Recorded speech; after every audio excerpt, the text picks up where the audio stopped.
الحمد لله رب العالمين والصلاة والسلام على سيد الأنبياء والمرسلين وعلى آله وأصحابه أجمعين أما بعد. So alhamdulillah, here today we're going to be going over the essentials of Hajj, as we know.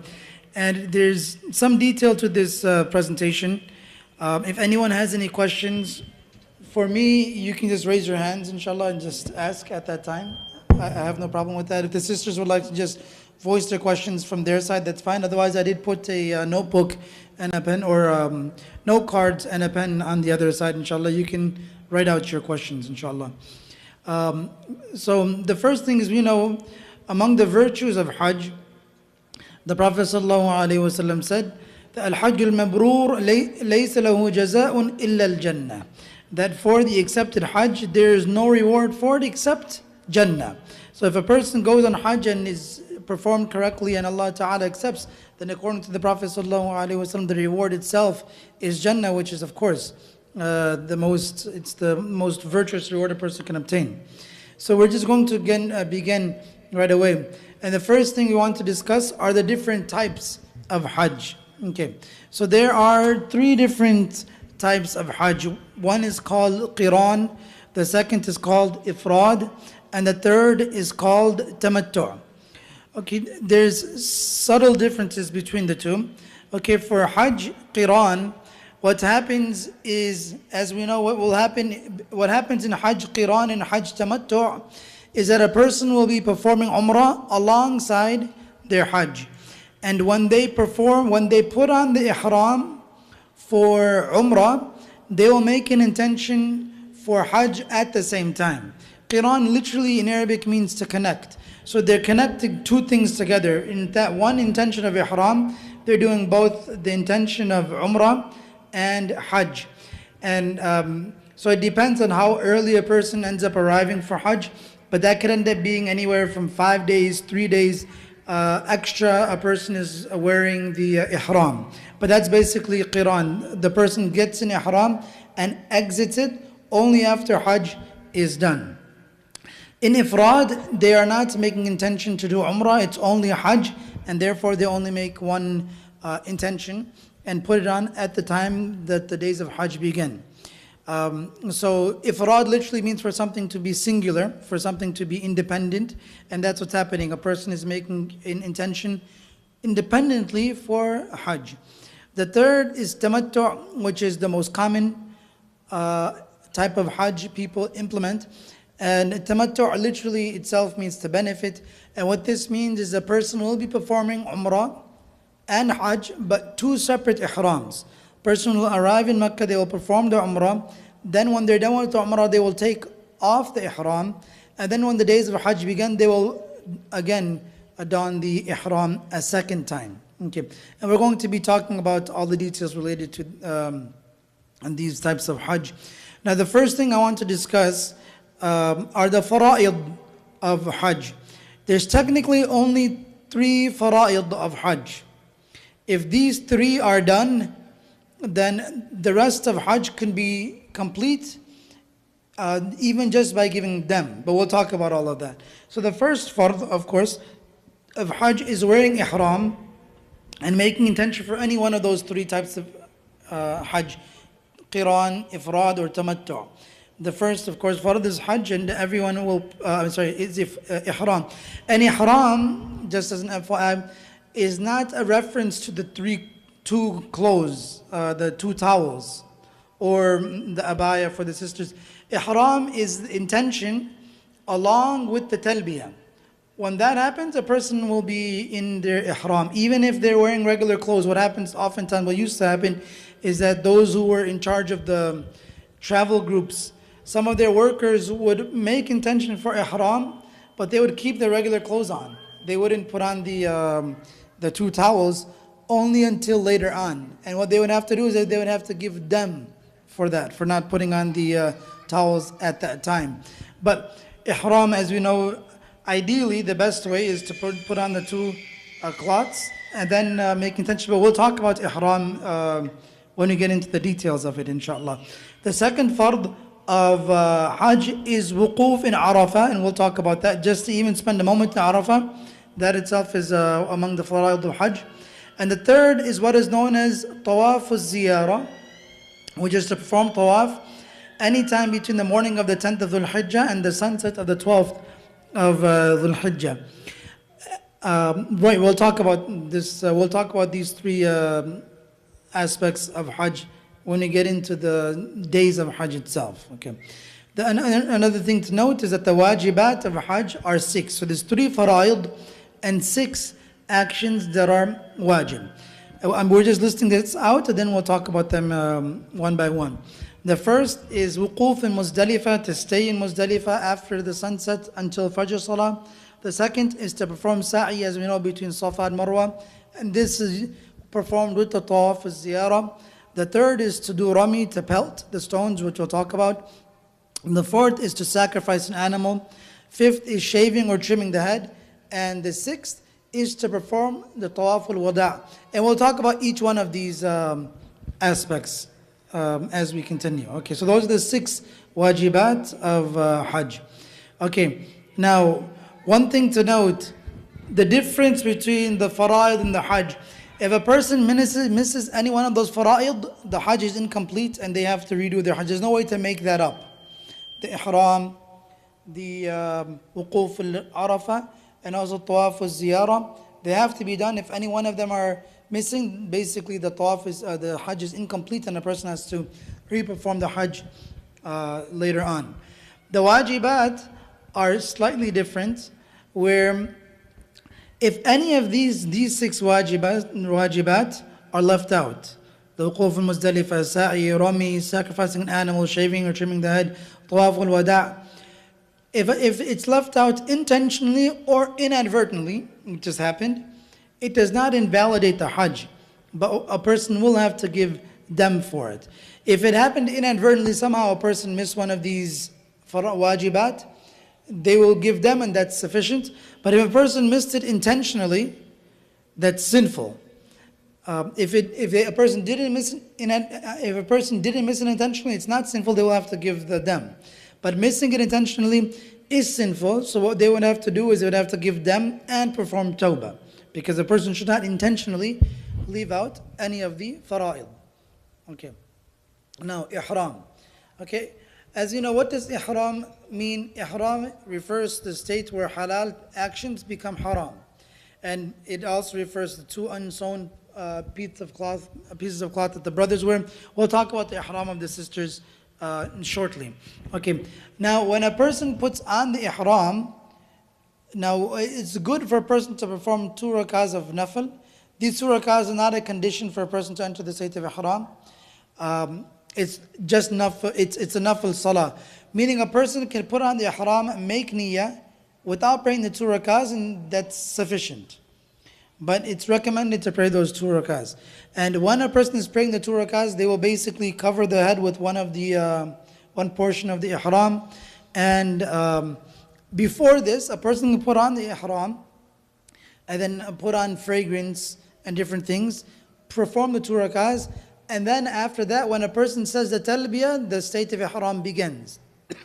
This is the only time where the niyyah has to be done verbally. In every other act of ibadah, the intention doesn't have to be verbal. But for this, the intention of ihram has to be verbal, and the intention itself is the talbiyah. That's something to keep in mind. Okay. What are the things that are prohibited in ihram? These are for men only: wearing stitched clothing, covering the face or head. This includes the face mask. A person cannot put on a face mask. The ruling for a face mask is if a person wears a face mask for 12 hours consecutively, then they would have to give them. But if the face mask was not put on for 12 hours consecutively, then a person would have to give sadaqah. But which 12 hours consecutively would be highly unlikely, because a person would remove it to drink something or eat. So that's highly unlikely. But a person should not put on a face mask, and putting it on will necessitate sadaqah, and possibly them if it's kept on for 12 hours consecutively. Okay. Now, another prohibition in ihram is to cover footwear that covers the, to wear footwear that covers the forefoot or ankles. Forefoot means, the bone in the front basically must be exposed, and that's why we have like the V-shape sandal as the picture. FYI, you will see people, those who are going covering the forefoot. Is this good to know? This prohibition is actually only in the Hanafi madhab. In the other three madhahib, it can be covered and the ihram is valid. Okay, so if a person sees someone else like covering that foot, it's possible they're following another madhab, and in that madhab it's permissible. But in the Hanafi madhab, the forefoot should be covered. Okay, and other things that are prohibited, of course, marital relations, fragrance, plucking or trimming the hair, hunting, which it wouldn't really happen today, but that was more applicable in the time of the Prophet ﷺ, but it is a prohibition. And of course, sinning, that's the case in any time. Also, what's prohibited is any type of makeup, any type of self-beautification are impermissible. Clipping the nails are also impermissible in ihram. Now, for the clothing of ihram for females is the usual clothing, the hijab, the socks, the shoes, the abaya, all of that. If a sister normally wears niqab, it is not allowed to wear the niqab, but they can, of course, wear the baseball cap and put the niqab in front of that so that the cloth does not touch the face. Okay. And menstruating women will also put on clothing of ihram. This is particular, we're talking about Hajj. And there's details to that as well. If anyone has any questions, they can ask. But that if a person is going for Hajj, then they will still put on the ihram. Why? Because purity is not a condition to enter ihram. This is an FYI. Okay. What is allowed in ihram? There might be some misconceptions here, so we're just mentioning. Taking a shower is allowed. Changing the ihram is allowed. Right? Using a money belt is allowed. Why? Because that's something that's removable. Even though the money belt will have stitches in it, it's still permissible to wear it because it is removable. Okay. Using a safety pin is allowed. Covering the body and feet with a blanket. Face and head should not be covered, but the body and feet is covering that with the blanket is allowed. Carrying a backpack, watches, jewelry. Socks are allowed only for women, not for men.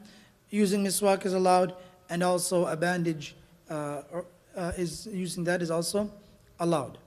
Now, we'll begin with the actual days of Hajj themselves. Okay, when will a person actually set out for Hajj? The 8th of Dhul Hijjah. So on the 8th of Dhul Hijjah, those who are performing Hajj, they will enter the state of Ihram, and they will leave for Mina after sunrise. Enter the state of Ihram and leave for Mina after sunrise. And a person will remain in Mina, and in that first day of Hajj, there's nothing that's prescribed. A person will just perform 5 salahs there. Dhuhr, Asr, Maghrib, Isha, and Fajr. That's it. So in this first day, a person is trying to stay busy with regular ibadah. Pray salah on time, of course, Quran, dhikr, talks, so on and so forth. But there's nothing specifically prescribed on the 8th of Dhul Hijjah. A person will just leave for Mina after sunrise and spend the entire day there praying the 5 salahs. That's important. So nothing is prescribed. Now on the 9th of Dhul Hijjah is when the Hujjaj will leave for Arafah sometime after sunrise. Okay. Of course, it's sunnah to make ghusl just before Zawal, but if it's possible, great. If not, then that's fine as well. The fard time, because we mentioned this was going to Arafah, is one of the fara'id of Hajj. The time a person has to be present in Arafah in order to fulfill the fard of it is after the Dhuhr of the 9th. People will be there beforehand, but the actual requirement of Hajj is fulfilled when Dhuhr begins and a person has spent even a moment there. Even a moment, and that will be enough to complete the fardiyah of Arafah of Hajj. Okay. People will then pray the Dhuhr, Asr, Salah. Okay, just as an FYI, there are a few different rulings here of combining the Salah in Arafah. you will, if you're praying with those who are combining the salah, that's fine. But in the Hanafi madhab, a person will combine Dhuhr and Asr if they're praying in the masjid that's there. But if a person is not praying in the masjid, in the Hanafi madhab, technically a person will pray Dhuhr and Asr separately without combining. That's the ruling in the Hanafi madhab. However, if a person is there and praying or staying with the group and they're all praying Dhuhr and Asr combined, it's no problem in joining them as well. Okay, so that's something to note. A person on the 9th of Arafah, this is, as we know, Al-Hajj. So a person is basically just spending time here, making dua. The most virtuous time of dua is after Asr, before Maghrib. Okay, but at this time, a person of his course just using time for dua, because it's the day of Arafah and the day of Hajj.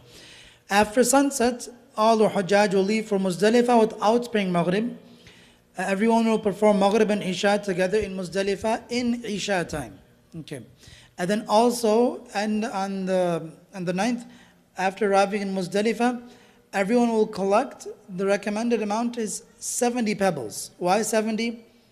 The bare minimum, okay, it technically is 49, but if a person is staying there for all 4 days, then a person will have to take 70 pebbles. So the first day there's only one pelting, the large jamara, that's it.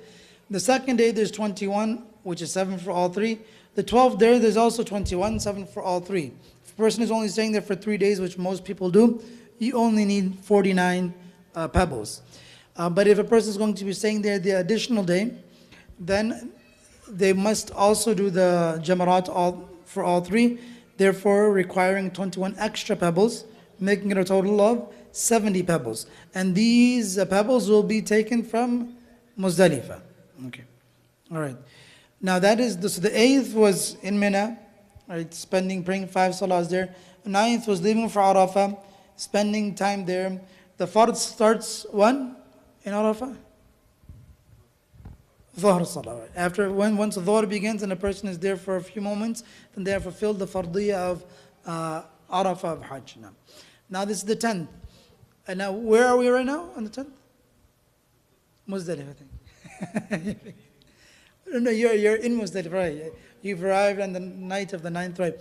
And now you're about to leave Muzdalifah, that's correct.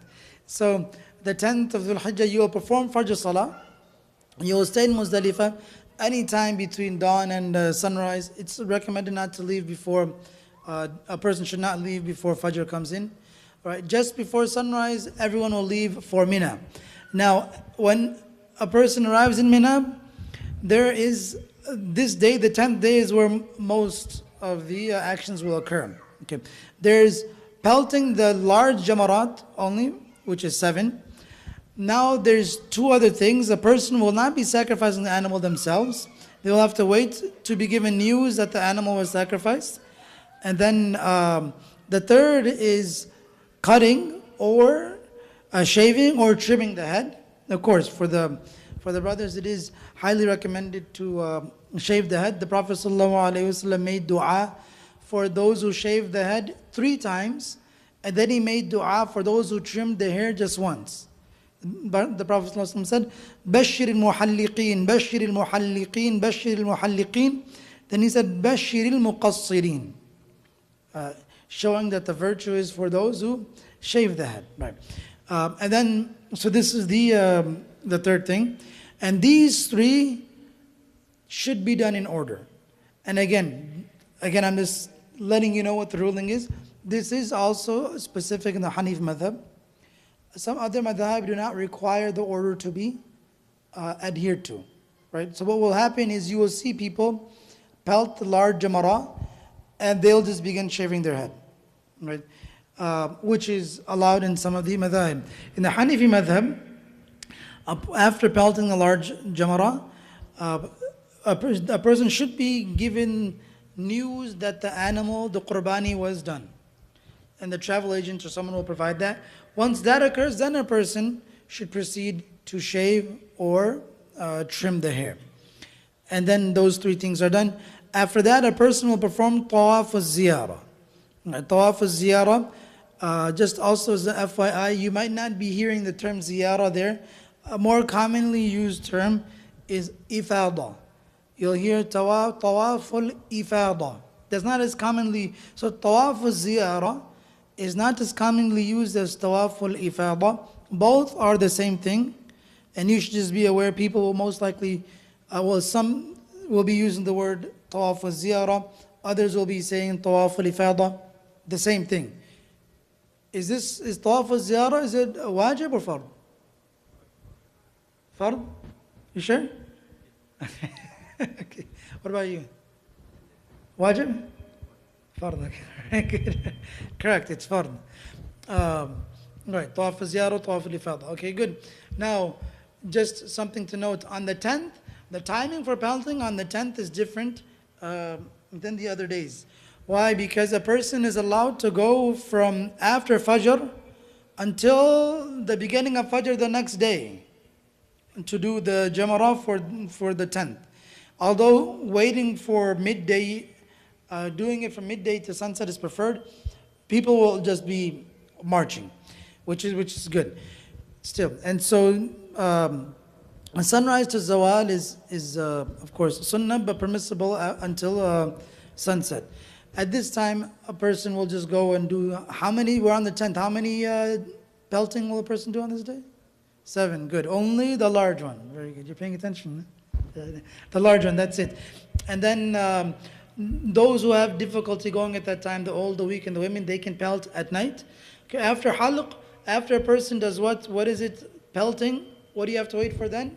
Sacrificing the animal, then shaving. After a person shaves, they will come out of the ihram, they will wear their regular clothes, and all of the prohibitions of ihram are lifted except marital relations.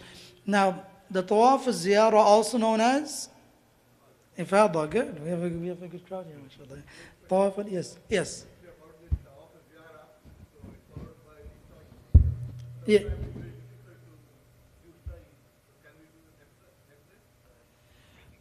Yeah, no, you should do it. So that sa'i, you should do it after the tawaf. You should do it. Better to do it after the tawaf. Yeah. Okay. Mhm. Right, then, well, there's 3. Now it's these 3 levels, and usually they'll be like, and even when it's crowded, it's not like tawaf where it's crowded, you're kind of just stuck. Even when it's crowded, there's space to move. Like if you do it on the main floor and you look and it seems like there's thousands of people there or hundreds you can go with them and you'll find it easy. It'll take the same amount of time as if you were doing it somewhere else where it's not as crowded. So just as an FYI, if you go to like the main floor, you'll see so many people there. But the bottom floor and the top floor, it'll probably be maybe a little bit less packed. But the time will be the same basically. Most probably. Yeah. The only time it gets packed is when you're turning from Safa to Marwa. But otherwise, it's the same. Yeah. Okay. All right. Good. But the time to do this, a person has from the 10th, that time, the Fajr of the 10th, until the sunset of the 12th. Once a person has done those things, they will return and stay in Mina. Staying in one second. Thank you. Staying in Mina is sunnah. Sometimes people, what they do is they take their hotel cards and stay in their hotel room because they may have access to their hotel. That doesn't nullify the Hajj. But the sunnah is to stay in Mina that night, so it's better to do that, which would be after Maghrib. Then it's sunnah to spend the night in Mina. So if a person was to go for tawaf or ziyarah in the morning and you want to stay, let's say you still have access to your hotel, or actually now it doesn't happen there. Before they used to, yeah. But if you wanted to stay there, then that's fine. But the sunnah is to spend the night in Mina, yes. No, there's no Eid. So even the Hujjaj will not say Eid Mubarak. So there's no Eid, there's no any of that. You're not even going to say Eid Mubarak. Okay, the Hujjaj are actually encouraged not to say Eid Mubarak. Yeah, it's completely different from the Hujjaj, yes.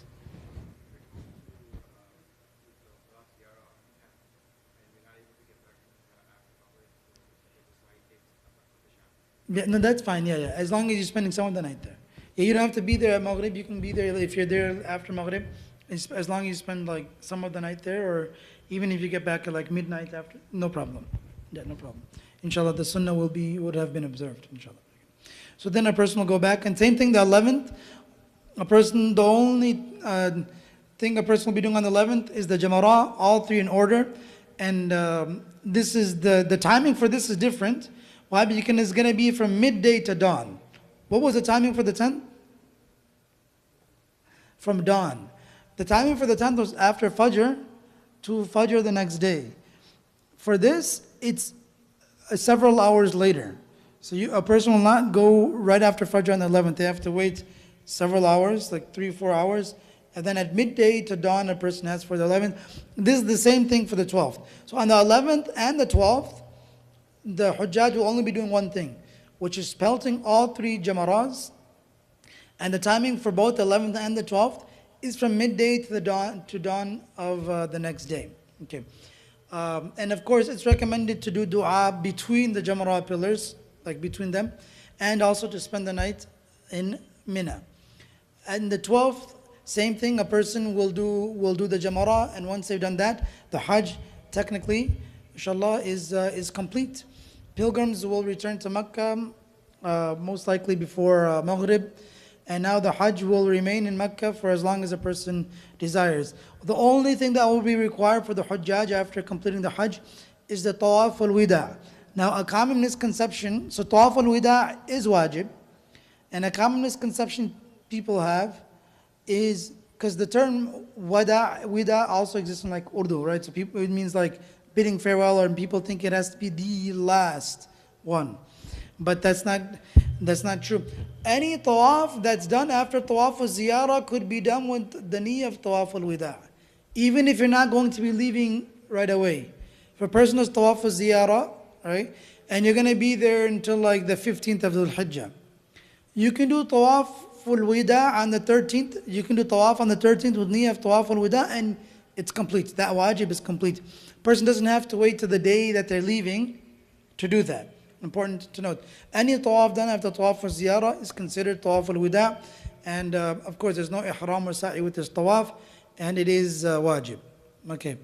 One last thing is certain matters that are related for men. Everything will be the same except uncover the face. The voice in talbiyah will be soft, whereas for the men it should be loud. Men should be saying it audibly often, as much as they can. In sa'i, in tawaf, the brothers will uncover the right shoulder. Of course, that's not done in sa'i, or the sisters. And also, the brothers will run between the green lights on sa'i. The women do not run between the green lights. The sisters are not recommended to run between the green lights in sa'i. Okay, and then of course, trim their hair, not shave the head. So those are like the main details in order for us to be educated about Hajj. Okay, very good. Any questions? Yes. Yeah. Yeah. No. They can take off their hijab. They can take off their hijab, put their wipe over the head and all of that. No problem. No problem. No, they should know. They shouldn't. No. If that was a question, no, they should wet the hair. They cannot do it over that scarf, because it's not a condition to be in hijab the whole time, right? So yeah, so they can, if even when sleeping, the sisters they can take off the hijab, and that's fine as well. So that's not a condition. They will, for Masa, wipe the hair directly. Good.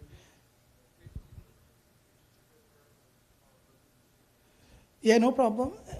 I mean, there's no problem. Yeah, you can use tissue paper. Nothing with fragrance, and no soap or anything. But right, you can like use water. When you say tissue, what do you mean? Something, of course, very good. Oh, paper towel? Yeah. I mean, I thought you meant like a fragrant paper towel. No, you can use that, no problem. Yes. Yeah, you can use a towel. Yes, of course. Yeah. I mean, the main things are just like no fragrance. Yeah. But otherwise, you can do that as well. You can use a towel after the shower, no problem. Yes. Okay. Yes. Sorry? Oh, you can, yeah, and fragrance-free soap. Yeah. No fragrances.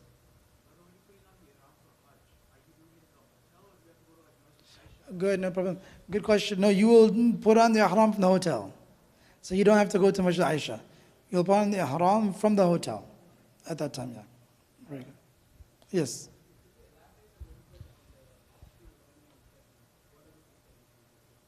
Oh, yeah. So if a person is there at Maghrib on the 12th, then they have to stay the night and they will do Rami the next day.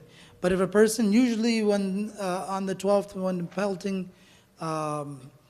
people will be gone before Maghrib. So it's optional to stay that night. It is sunnah. It is optional. Allah Ta'ala says, فَمَنْ تَعَجَّلَ فِي يَوْمَيْنِ فَلَا إِثْمَ عَلَيْهِ وَمَنْ تَأَخَّرَ فَلَا إِثْمَ عَلَيْهِ لِمَنِ اتَّقَى. For those who have taqwa, then it's a good thing.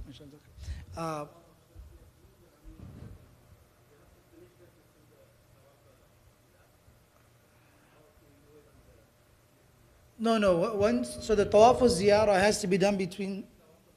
I understand. So I'm saying tawaf of ziyarah has to be done before the 13th.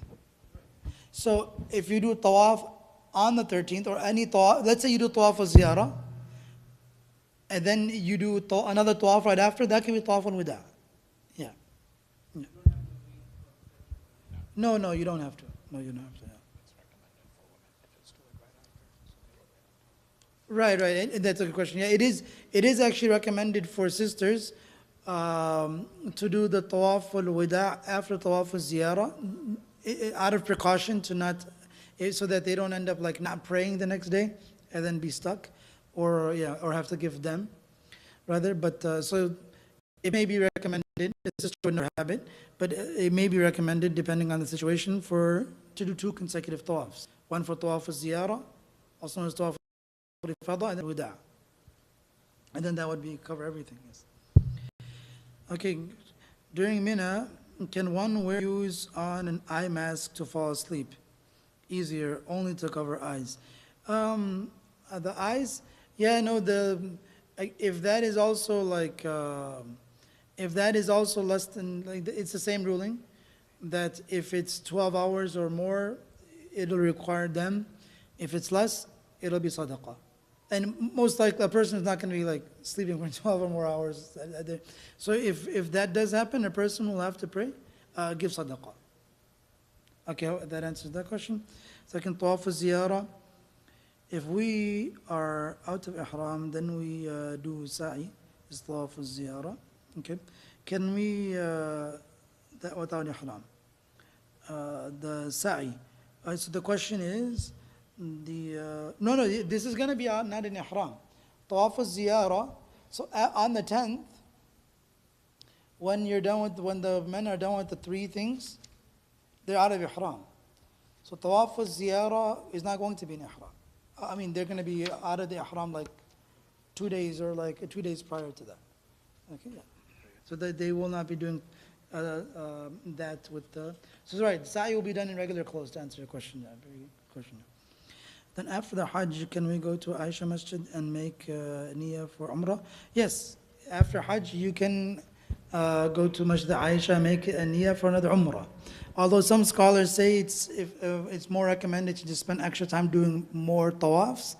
But of course, this is also completely fine. After the Hajj, if a person wants to go to Masjid Aisha and make intention for another Umrah, very good. That's also possible. That's also permissible. Any other questions? And sisters, other brothers? Yes. Sure, no, of course, it's anything. Any question?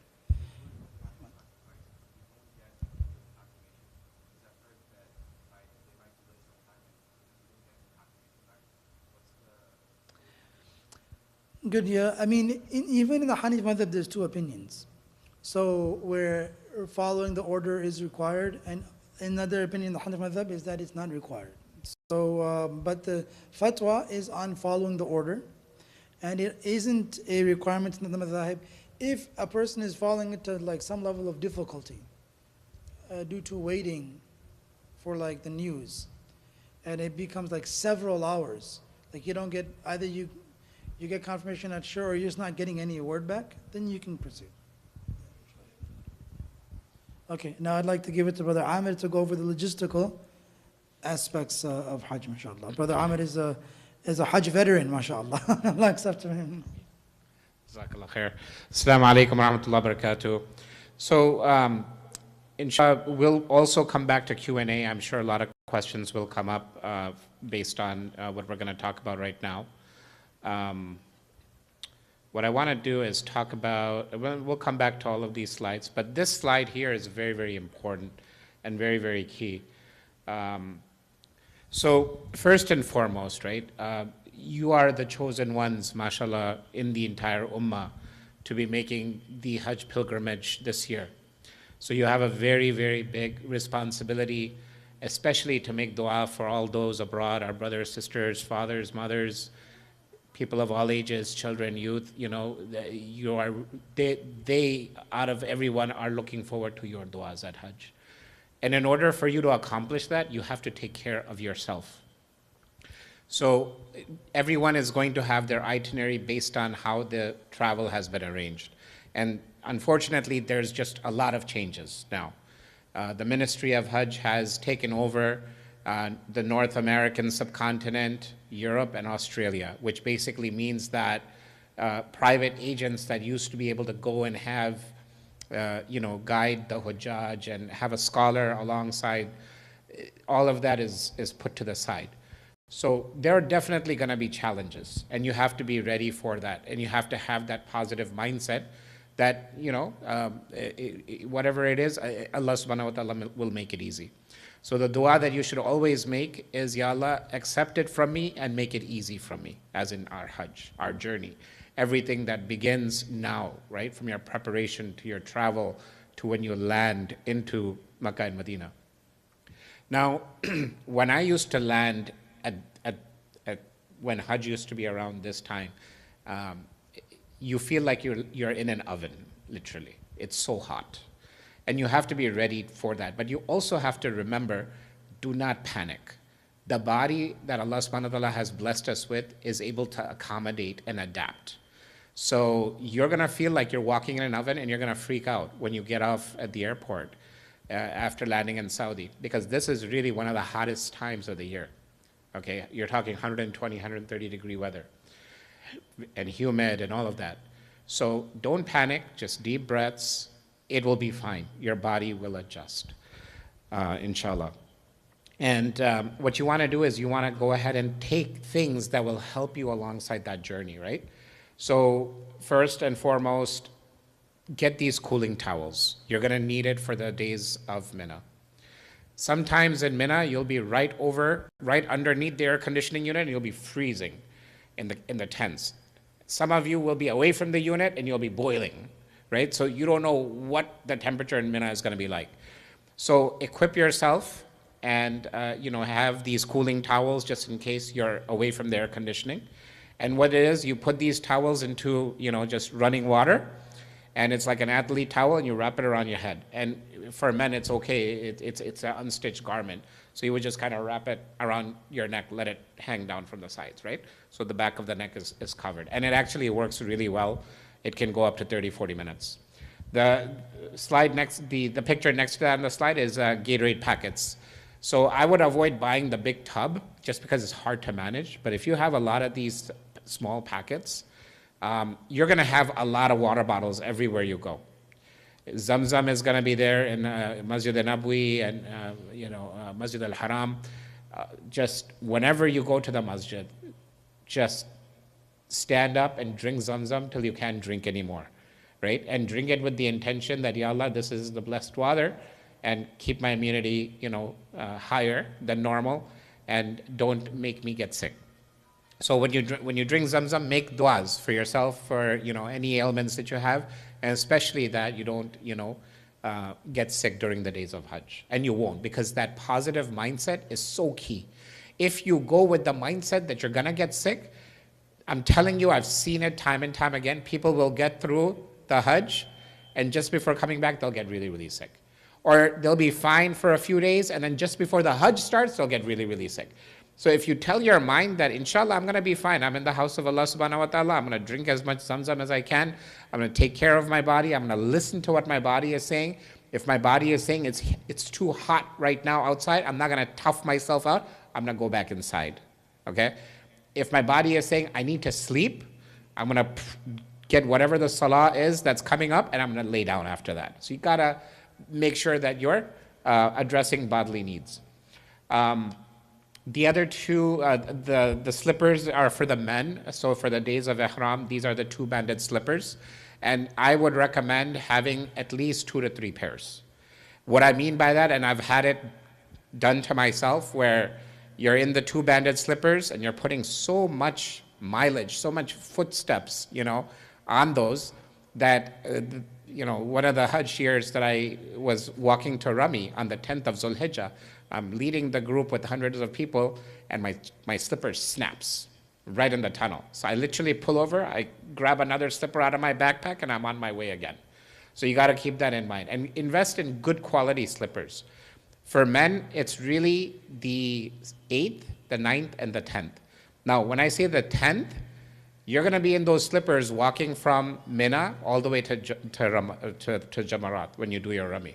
That's a pretty, depending on where your agents are going to have you stay in Mina. For us, we used to be in the North American tents, and North American tents are like almost 2 miles away from Jamarat. So that's about an hour and 20-minute walk. So be prepared, have good quality gear, get into those slippers now from here, so that it fits you. You're not wearing new slippers that bite your top of the foot, and uncomfortable sensation over there and things like that. And even for the sisters have an opportunity to get really good shoes throughout, because they don't have the slipper requirement. So invest in really, really good shoes, get broken into it over here before they leave, and walk daily before you leave. Get steps in, get your body accustomed to walking. When you go to the store, park your car far, get as much walking as you could do in a day, so that you're not shocked when you're going to be over there walking quite a bit of steps. On the 10th of Zulhijjah, you will have about 30 to 35,000 steps. And what I mean by that is the walk from Muzdalifah to Mina, because Muzdalifah, you go through Mina, then you go to Jamarat, right? So even if you go straight from Muzdalifah to Jamarat, you have to walk over Mina. And that's a long walk in itself, okay?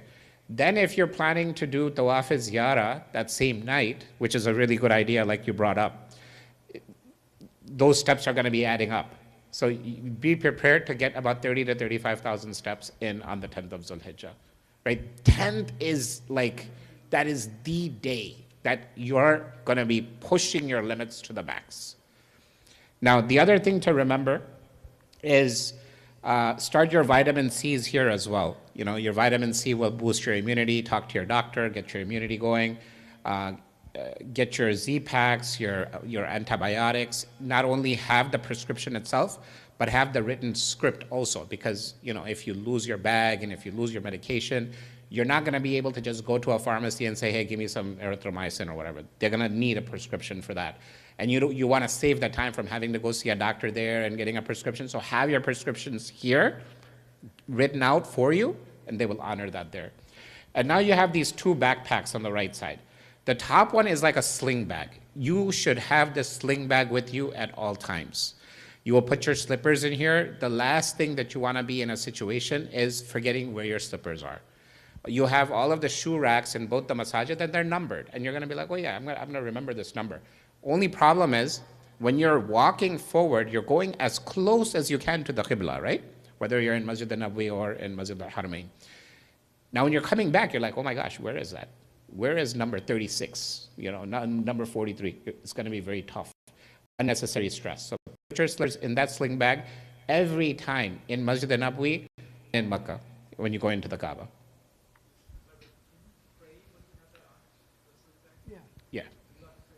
Yeah, it's on your back technically. Now, if it's loose, it's going to come over your head. So you could just take it out and put it in between your feet.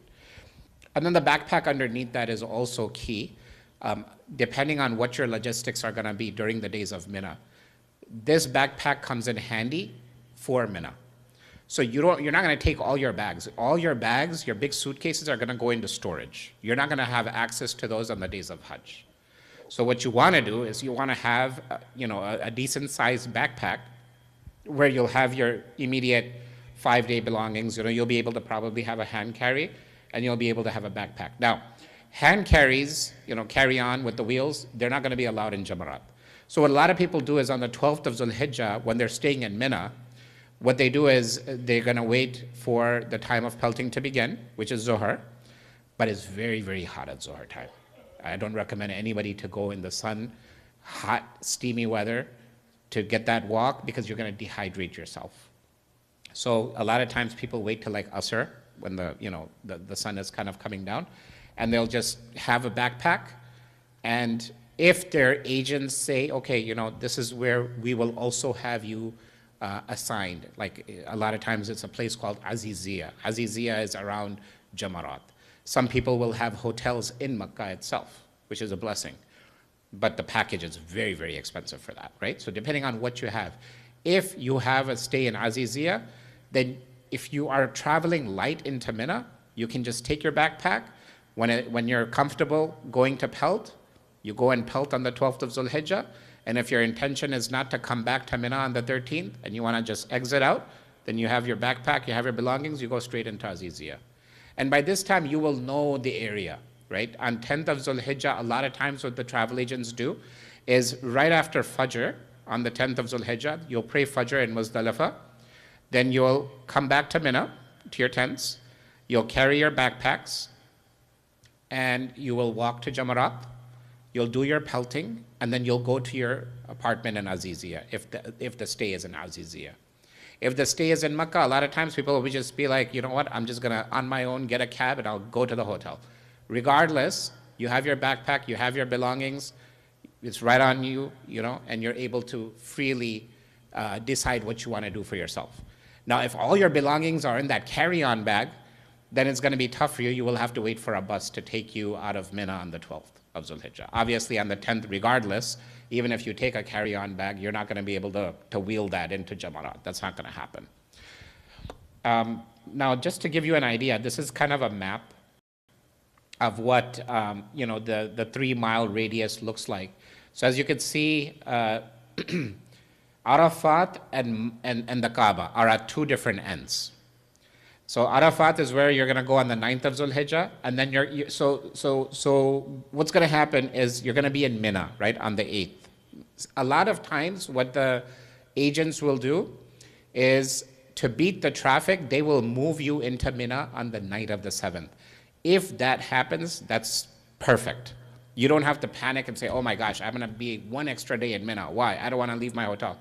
The best thing is to travel when it's dark, to travel when it's not, hot and sunny. And if the travel agent is saying, let's move now into Mina, take it and run with it. So you're in Mina whenever you are. From the night of the 7th all the way to Zuhr of the 8th is when people will get into Mina. You'll be there all day of the 8th.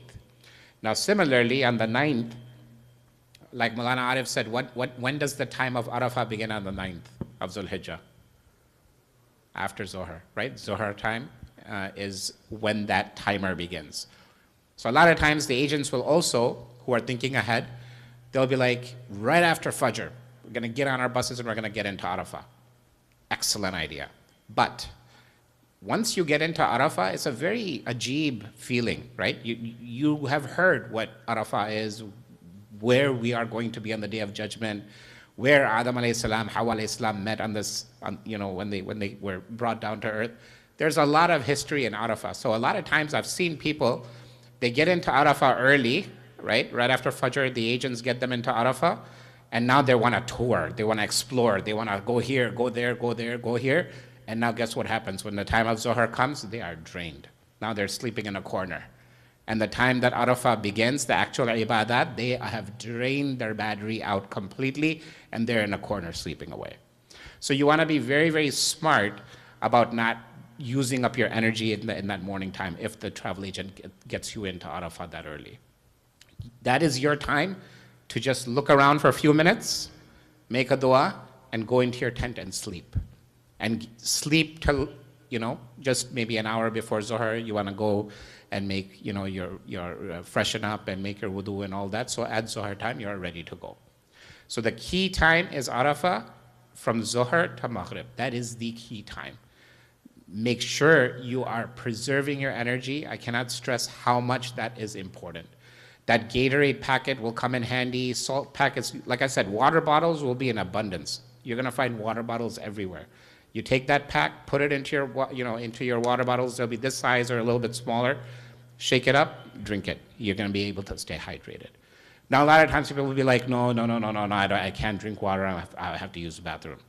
You're better off using the bathroom than having to pass out and having an ambulance come take you to the hospital because you had a sunstroke or you dehydrated and completely just passed out. So take care of your bodies.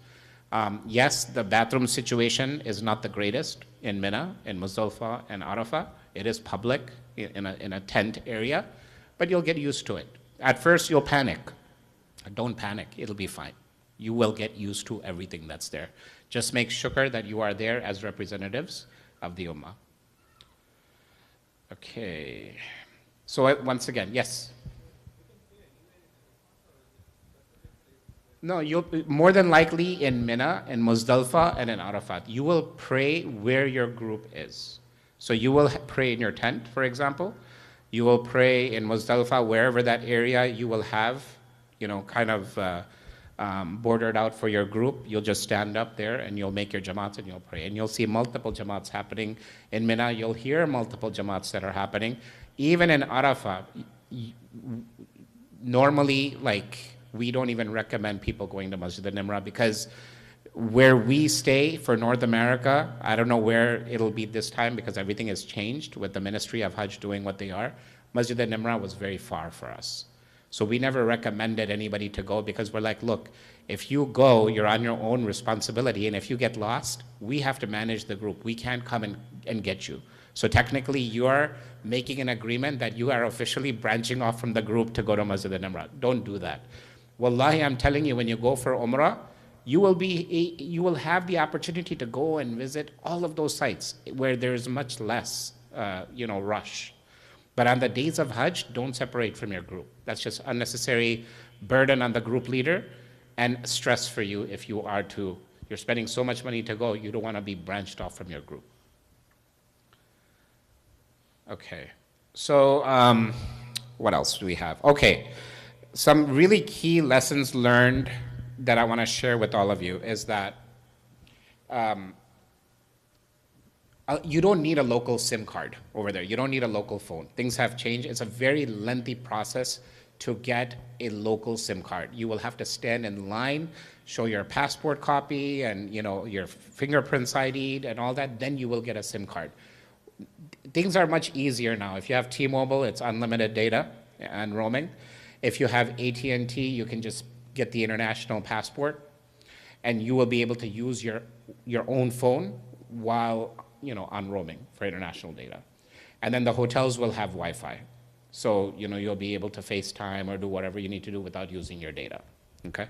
So that's the key for your technology devices. Use your own cell phone that you have here. Along with the Gatorade and salt packets, I also wrote down liquid IV. Liquid IV is something you get at Costco. It's like a packet. It has like glucose and things like that in there. It's just like an IV, but you're drinking it in water. Yes? Yeah, WhatsApp calling, video calling is banned, not the text. Voice calling, video calling is banned. Yeah, it won't work. Like if you try to make a WhatsApp video or audio call from Saudi, it won't go through.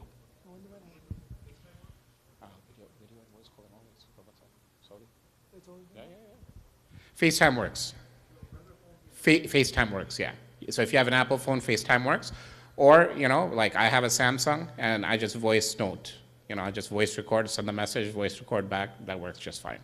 Yes, sir? FaceTime, if you have an Apple phone? There's IMO, there's, Google video calling, but the whole question is what works there. One time something will work, one time something will not work. Yeah, that one works over there too. But that's the thing, you'll have that for over there, but people over here will have no clue what that is. So if you're trying to use that to call here, then it's probably not going to work for you.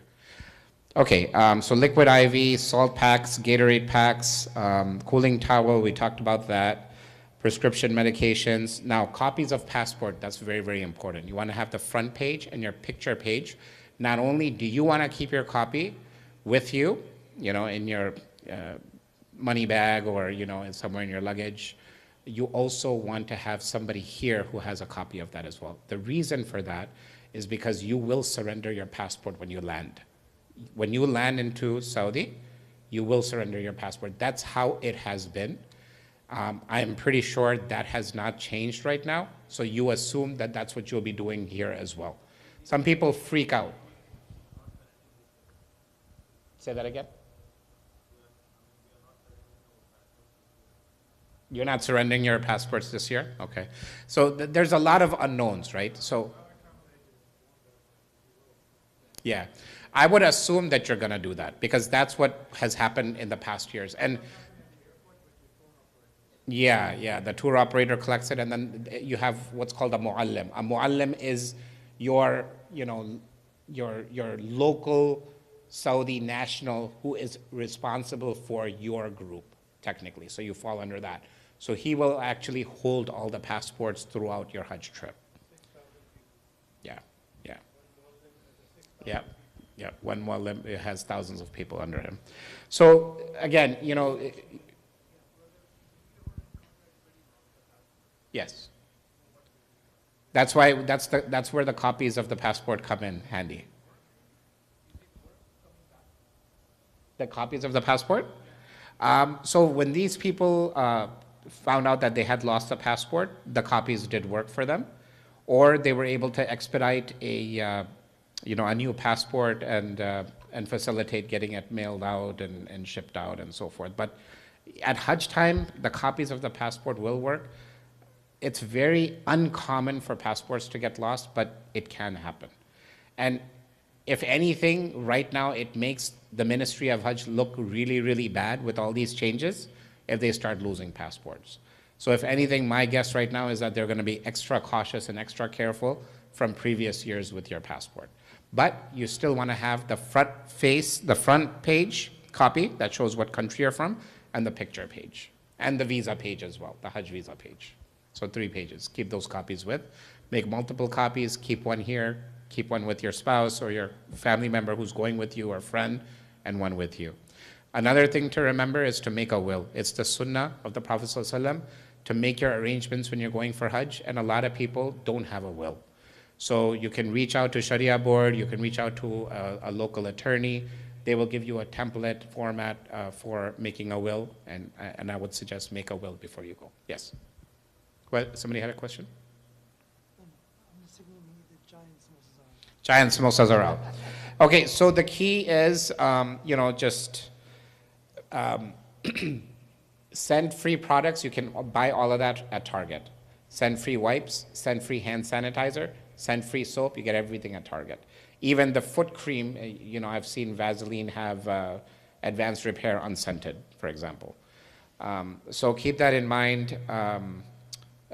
You'll get ready to use your miswak every day, because honestly, miswak does take care of the toothbrush. If you use your miswak regularly, especially in the state of ihram, try to get the plain ones. You get the scented ones and all that. I would just stay away from it. Try to get the plain ones, and if you use it multiple times a day, you will not miss your toothbrush and your toothpaste during those days. Yes, you brought up a very good point. So for men, when you're in your ihram, when you're going to do all of that walking, when you're going to do your tawaf, your sa'i, what will happen is you're in your ihram, your legs will rub against each other. And what ends up happening is the skin becomes very burnt. You'll get like a skin burn. So to avoid that, you could put Vaseline petroleum jelly, just kind of, load that up, the inner thighs on both legs. Before you make your niyyah of ihram, you could do that, okay? And for Vaseline, can you put it on in the state of ihram? Yeah. And in the state of ihram, you could put on Vaseline as well. It's not scented petroleum jelly. Yes.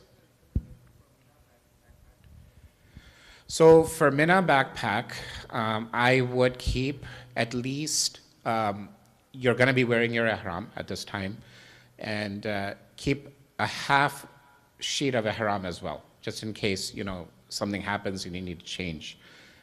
So if not a full, then at least a half, a couple of extra slippers, medication. So if you have any prescription medications that you take, try not to keep everything in one vial. You can ask the pharmacy to give you extra vials so you can break it up and put your daily medications instead of holding the entire prescription along with you. You don't want to lose it.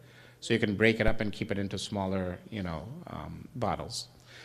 Cough syrup, people do develop, if they develop a cough. Actually, the key and the secret to avoid cough is not to think that you're going to get a cough, number one.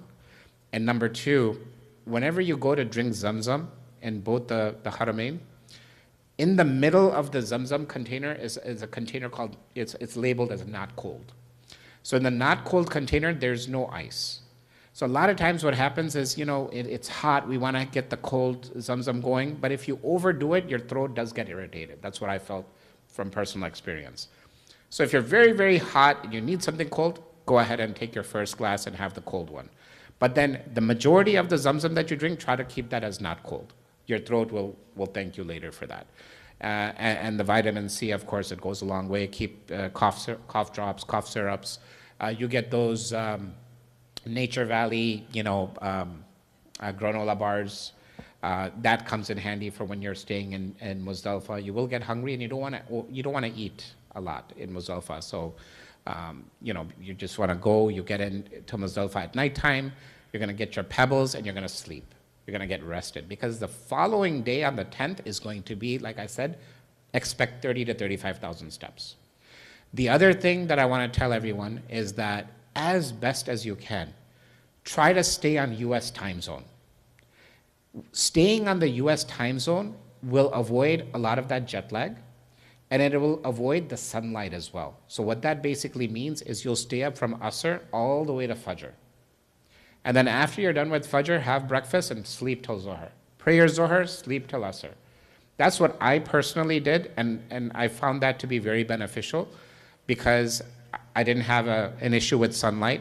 Of course, there are days where you can't avoid that. And then you also you avoided the sunlight, you avoided the jet lag, and you were up at the Hajj time very easily without struggle. That's the key time. You're at Hajj, you're awake in Tahajjud, you're making du'as.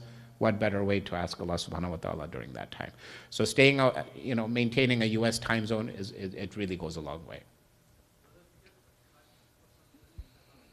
No. All that is fine. Yeah. Bandages, all of that is fine. No problem. As long as I think it's the intentional. Yeah, but you don't want blood on your ihram. That's clear. But other than all that is fine. Yeah. The key is intentionally do not unnecessarily go this to your hair. Like even, when we take showers in Mina, if it's going to be hot. And sometimes the easiest way to use the washroom and to make your wudu is just to get out of your garment and take a shower. And you have your wudu done as well and you feel fresh.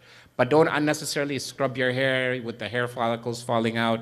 You don't want to scrub too much. You could just stand under the water and you make your wudu there, and you will save yourself in the wudu line as well. And you'll feel good about yourself too, with the heat and everything during the days of Mina. It is a little bit of a challenge because you have the toilet and you have the shower right above. So for that reason, taking a door hanger is also very good for your backpack. Just those little door hanger clips, you could just hang your, and keep a plastic bag with all your essentials and hang it on the hook. So you have everything there, nothing falls down and so forth, right? But the key is do not panic. When you see the bathrooms, do not panic. When you land and you feel the heat, do not panic. Everything's going to be okay. Just ask Allah for help and everything will be okay. I also want to end with one important point. It's the etiquettes of Medina. A lot of times we're in Medina and we don't realize where we are. The Prophet ﷺ is able to hear us. So abundant salawat. Every time you're walking to the masjid, abundant salawat. When you're talking to the merchants, be nice, be kind to them, and you will feel very, very, just this warmth from the merchants of Medina. You will not find that in Makkah or Jeddah or anywhere else, what you find in the merchants of Medina. So don't haggle for a few riyals, because if you convert it, it's a few pennies. And they're really fair for the most part in Medina. You'll enjoy your shopping in Medina. That's been and I personally choose to shop in Medina when I can, so that I'm helping the city of the Prophet ﷺ.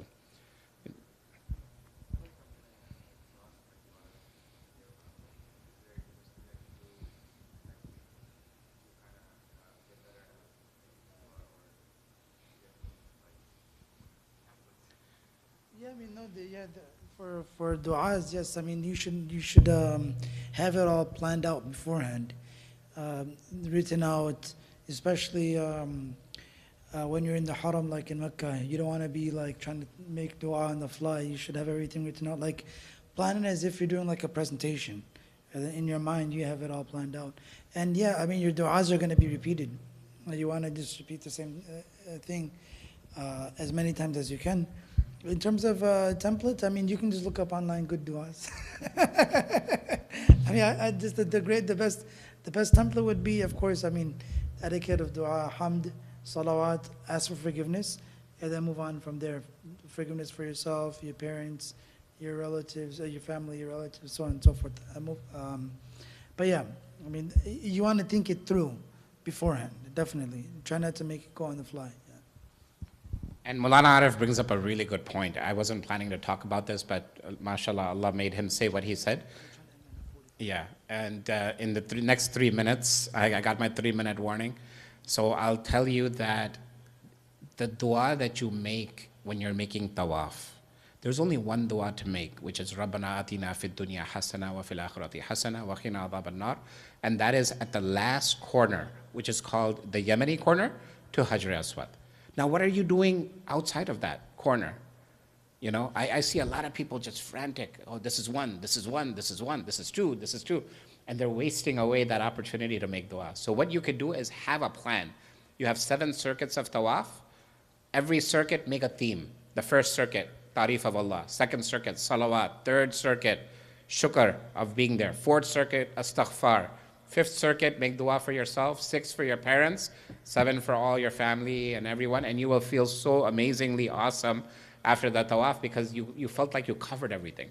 And you make dua in your own words, English, you know, Spanish, Chinese, Italian, Urdu, whatever works for you, you make dua in that, with the exception of Rabbana Atina for that last Yemeni corner to Hajar Aswad. Do not try to give the bosa at Hajar Aswad. Do not get carried away. And also, when you're in the state of ihram, do not try to go to the Kaaba, because the Kaaba is covered with scent, with oud and itar. And that will be grounds for a dam in the state of ihram. Now, when you're in your tawaf ziyarah, you can attempt it, because when you're doing your tawaf ziyarah, your ihram is not there. And if you're staying in Makkah, additionally, every tawaf is 7 circuits. You can go and attempt to touch the Kaaba. You'll have many opportunities. Try not to do it in the state of ihram. Yes. Yes.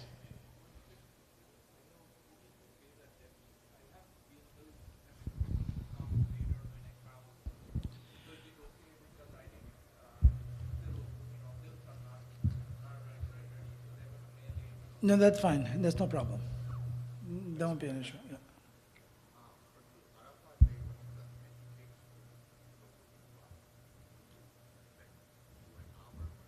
Oh, I mean, as much as you can. As much as you can, and then if you get burned out, and take a break, and then just continue with dua after that. Yeah, standing is good. But again, as I mentioned, the most virtuous time is after Asr, between Asr and Maghrib. And just try to do as much as you can before that. If you're getting tired, of course, then take a break, hydrate, eat, all of that, and then continue with your dua after that.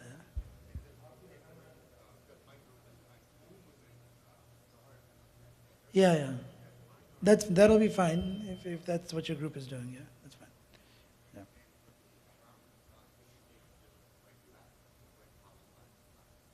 Yes. Yeah, yes. You can just do regular shower and then dry yourself. Yeah, no problem. Just no scent. No scent in soap. Yeah. But up until, like, when you get in, Yeah. you know, when you're getting ready to get into ihram, you could put itar on your ihram, you could put deodorant, use all the scented stuff, because it's the moment that you make the niyyah, not when you put on the garment itself, but when you make the niyyah that you cannot put anything further on. If you're still smelling, like ithr, that was before your niyyah. It's there. It's going to wear off eventually. But it's after you make the niyyah that there's no scent and all of those restrictions apply. And also get into your ihram and walk around like a garment. At home, practice it. Even the day that you're going to get into ihram, get into it like early enough so you're comfortable and all that, inshallah. Yes? Ihram and body. Yeah, go ahead. You can put on ithr on the ihram before the niyyah. But you just still don't want to do a lot. Body as well, right? Yeah, it'll be fine. Before the niyyah, it's fine. No problem. Yes.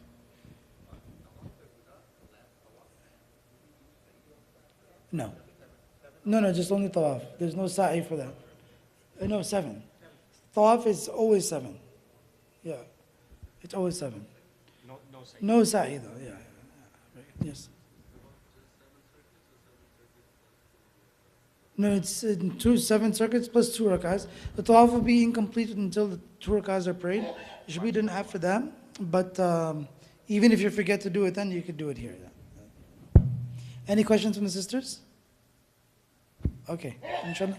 May Allah Ta'ala accept. Inshallah, make a quick dua, then everyone can go outside for the chai and samosas, inshallah. I think there's some in the sister side as well, inshallah. بسم الله الرحمن الرحيم الحمد لله رب العالمين اللهم صل على محمد وعلى آل محمد كما صليت على إبراهيم وعلى آل إبراهيم إنك حميد مجيد اللهم بارك على محمد وعلى آل محمد كما باركت على إبراهيم وعلى آل إبراهيم إنك حميد مجيد ربنا ظلمنا أنفسنا وإن لم تغفر لنا وترحمنا لنكونن من الخاسرين ربنا اغفر لنا ذنوبنا وإسرافنا في أمرنا وثبت أقدامنا وانصرنا على القوم الكافرين Ya Allah, forgive everyone in this gathering, Ya Allah.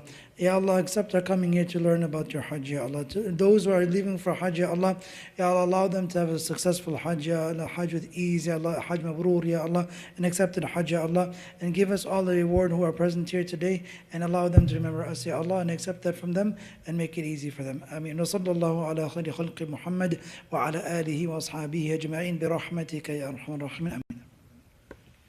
Okay. Jazakumullah khairan, inshallah.